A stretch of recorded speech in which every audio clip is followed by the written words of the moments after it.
Yeah, we're all here just for a certain length of time. According to the Bible, our days is numbered as the hairs on top of our head. Now, we don't know how many hairs is on top of our head, but according to the Bible, God knows. That's right. Called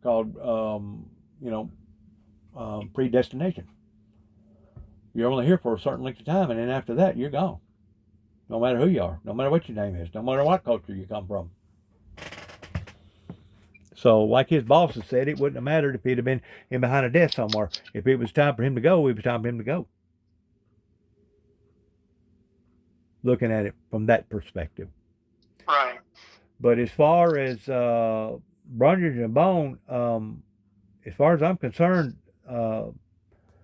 they went beyond the call of duty in making sure that his body was brought back to Tennessee and paid, I think, either half or a little bit more of the funeral expenses because Nicholas never did fill out that little slot on the resume whenever he was being hired in towards wanting any type of life insurance.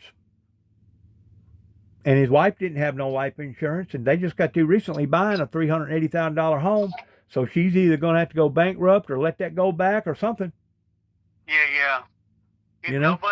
Nobody mentioned that about Brundage Bone handling that. That's nice. That says something about them, doesn't it? Yeah. A matter of fact, if you was there at the funeral, which I think he was, the whole team was off an extra day. You know, it was Labor Day, and then 3rd of September, and the whole team come down there for his funeral. And I thought that just spoke volumes about what they thought about Nick.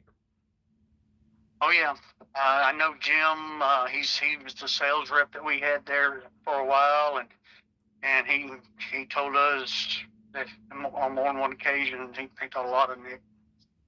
Yep.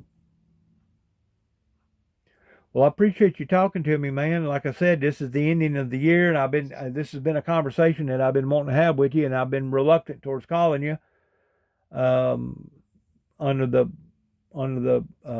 circumstances. I felt like that it was appropriate for me to get a hold of you, and I thank you for you talking to me. Okay.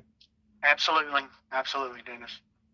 And if you don't mind, could you kind of halfway brief me and let me know what the final analogy was pertaining to all this at the end of the day, which will probably be another 6 months, a year, I don't know, maybe 2 years down the road. Fortunately, I don't think nobody else was killed, and fortunately, I don't think nobody else was hurt, and that in and of itself is a miracle. No, that's the feedback I got. But I got that back from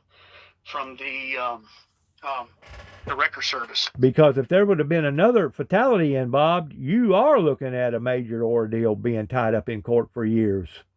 Right.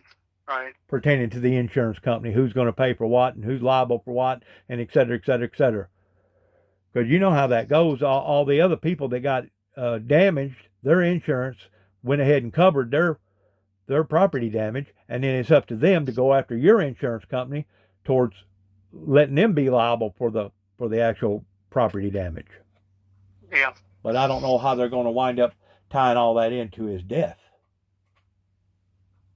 Now it's been a while since I spoke with the insurance, but they told me that they were handling everything. Okay. And then when I did ask for some sort of confirmation.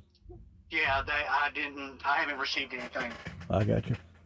Again, I requested the accident report, and I didn't get that. Well, I just imagine this is going to be a lick for them, don't you? I mean, probably what, $250,000 for that truck, according to Nicholas. Yeah. Plus all the other property damage. You're probably looking at least $500,000, maybe even more. Yeah. Just for property damage. That sounds right. If not more. If not more. I mean, that's looking at it conservatively. Right. But if you don't mind, keep my telephone number, and I appreciate you talking to me, and man, you have a good, happy New Year, okay? Absolutely, Dennis. You as well. Take care. Bye. Okay.